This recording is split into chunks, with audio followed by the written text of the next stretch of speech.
さすがだね。だがどうやって自分を消し去る？妙なところで会うもんだな。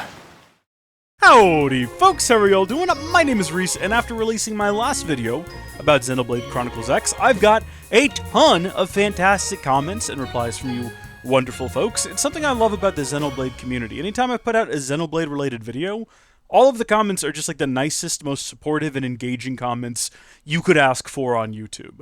We're going to continue discussing Xenoblade Chronicles X for the Nintendo Switch. Obviously, that's not out yet, so visual representation is the Wii U copy. But I do want to discuss some of the comments that you folks have given me, as well as some of the things that I've just found out over the course of the last 24 hours. First things first, if you go to Nintendo's website, I linked it in the last video, I'll link it again here, you get the pre-order page for Definitive Edition, digital and physical. So far, there is not a collector's edition, which I'm upset about, because I've wanted to get a Xenoblade Collector's Edition, and I just haven't done it yet, and I was like, maybe for X. Maybe this will be the time. I would suspect that if there's going to be one, it'll go on sale a little bit closer to launch and sell out immediately, and I will not get one. But as of right now, not only is it not on this page, it's not even mentioned. By the time this video comes out, though, if there's going to be one, it might very well have already been announced. Comment down below and let me know. But if we scroll down here, there's some important information. After this first paragraph, which is just almost ripped right off the back of this box, actually, I take that back, but it is a basic blurb for the game. The very next paragraph says the visually enhanced edition of this open-world RPG contains newly added story elements and more.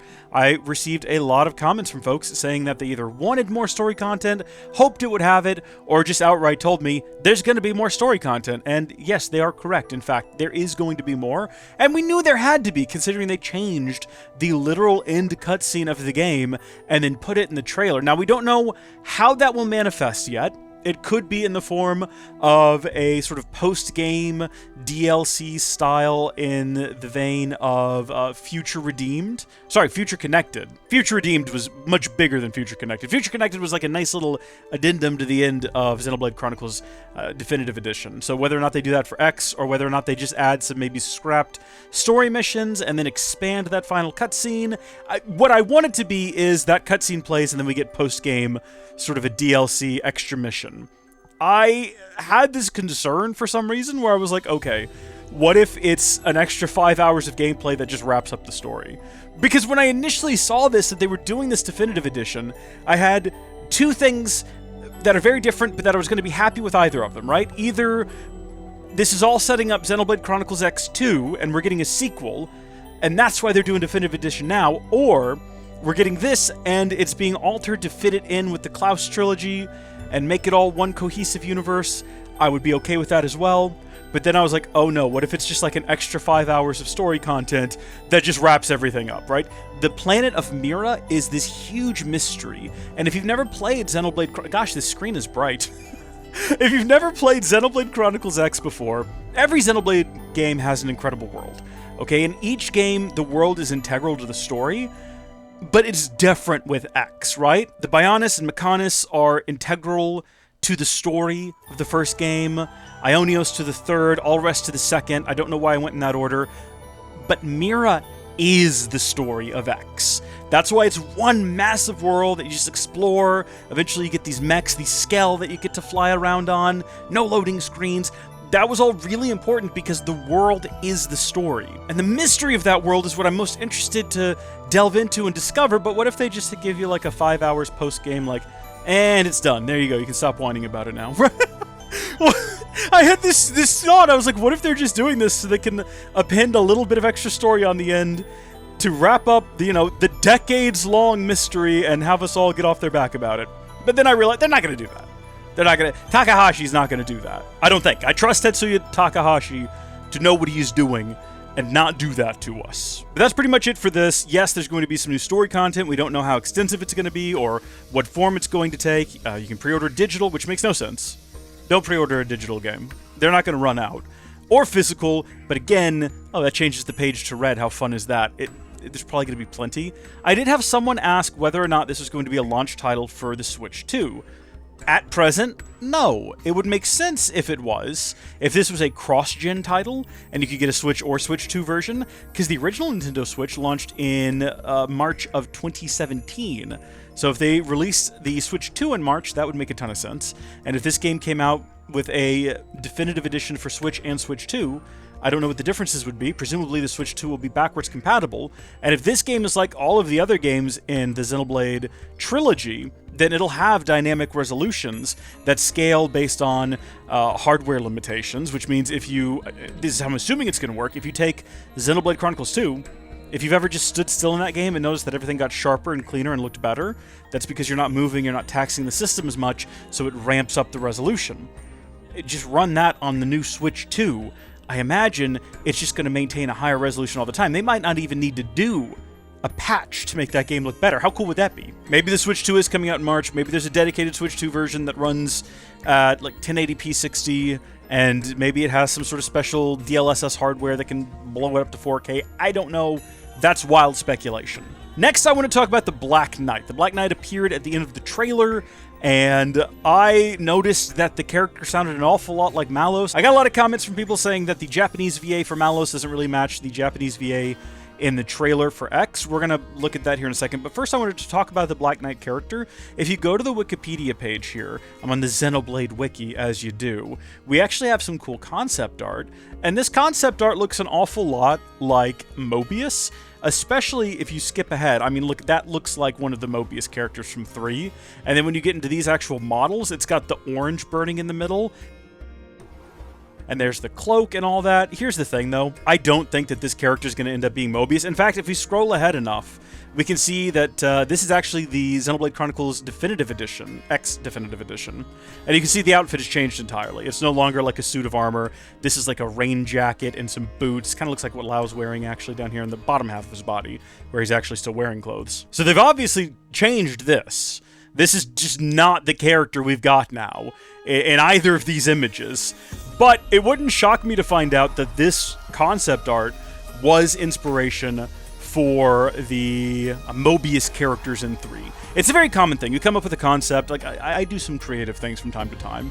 I come up with a concept that I really like, but it doesn't fit the thing I'm working in. But I don't just forget about it, like I file it away.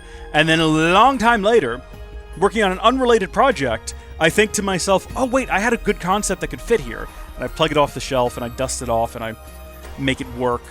I would imagine, with zero confirmation, that that's kind of what happened here. They had this design, they had this look for a character, and they got to 3 and were like, oh, I know what I want Mobius to look like, we've done this already. But I don't think that this character is going to end up being Mobius or anything like that. As for it being Malos, slight spoilers for Xenoblade 2, but here's some dialogue. 気づいてやがったか。さすがだな。だがどうやって自分を消し去る？妙なところで会うもんだな。さすがだな。だがどうやって自分を消し去る？妙なところで会うもんだな。さすがだな。だがどうやって自分を消し去る？妙なところで会うもんだな。Yeah, those don't sound very similar, do they? さすがだな。だがどうやって自分を消し去る？妙なところで会うもんだな。Keep in mind that even though Xenoblade Chronicles X released in 2015, the dialogue was probably done before that, so a good deal of time has passed. It's possible the VA's voice just changed, but those sound pretty different to me. That said, it's undeniable that in English... Fancy seeing you here. That sounds like Malos! It wouldn't really make sense for them to recast the Japanese VA unless something happened to the Japanese VA. I really haven't done enough research into this, and I probably should have before I started recording. I hope they're okay. It's possible their voice changed. It's possible for one reason or another they needed recast. It's also possible that it's just not Malos, but kind of sounds similar, which is the most likely thing right now.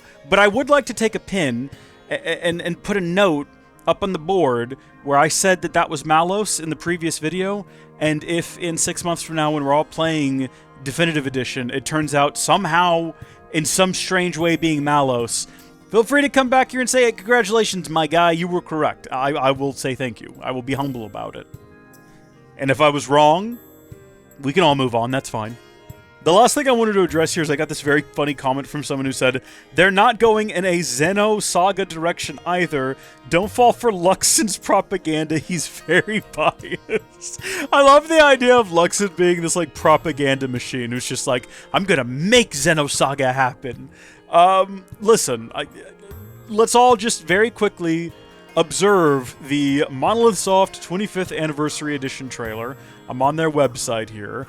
Okay, here's the trailer. We're specifically skipping ahead to this because when I initially saw this, I didn't think much of it. I thought, oh, that's nice. They're celebrating 25 years. They've got all the different games here. You know, you got Noah and Mio just piping away. Oh, this is fun. Look, it's all the characters. We got Rex and Pyra and Mithra and Alma. Look at that. She's there.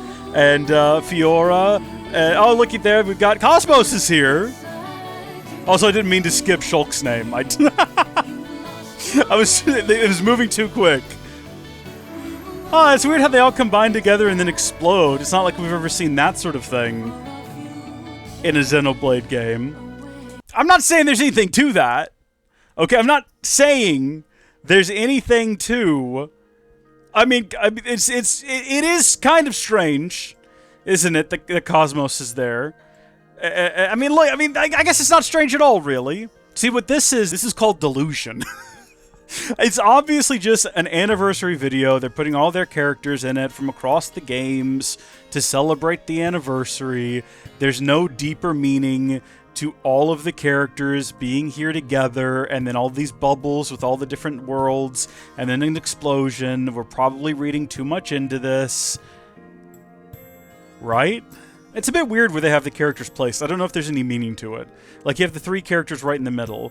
You have Shulk and Fiora over here, and then Rex and his harem over here. And then Cosmos is off over to the side by herself, but then Elma is, like, right next to the Xeno... You know what? She was in Xenoblade Chronicles 2. She was a blade you could awaken. So I guess that makes sense. That's actually baffling. I'm sure there's no story implications. That's, like, non-canon, right? That's like when these two showed up in Xenoblade Chronicles 2. And you just went, huh? It's fine. It's fine. It's not... I don't think. Timeline-wise, makes no sense for them to pop into this game when they did. Makes no sense. Makes no sense for her to be there. It's gotta be non-canon. Just like this video, right? What was that light, though? Falling back to Earth at the end of Future Redeemed. My brain is still melted, my heart is still on fire. At the end of the day, we can speculate all we want, but until March rolls around and we all get to play the game and see what happens, we're never gonna know. I'm not reading anything into this 25th Anniversary Edition video. I'm trying not to read too much into this Black Knight showing up and sounding suspiciously like Malos. I'm trying not to read into that. Fancy seeing you here. The more you listen to it, though, the more distracting it is. Watch it. This could just be some guy. He's just some guy. All right? He's not even from any of the other games. Why would he even talk to... unless... You know what? No, that's a whole theory video unto itself. We'll discuss that next time. If you have any further comments, questions, concerns, clarifications, please leave them in the comment section down below. I've got to go again because my mind is racing and I've had yet another idea, but I don't want to just spit it out here recklessly. I want to try to compile some things. So, thank you folks for watching. God bless you, and I'll see you later. Goodbye.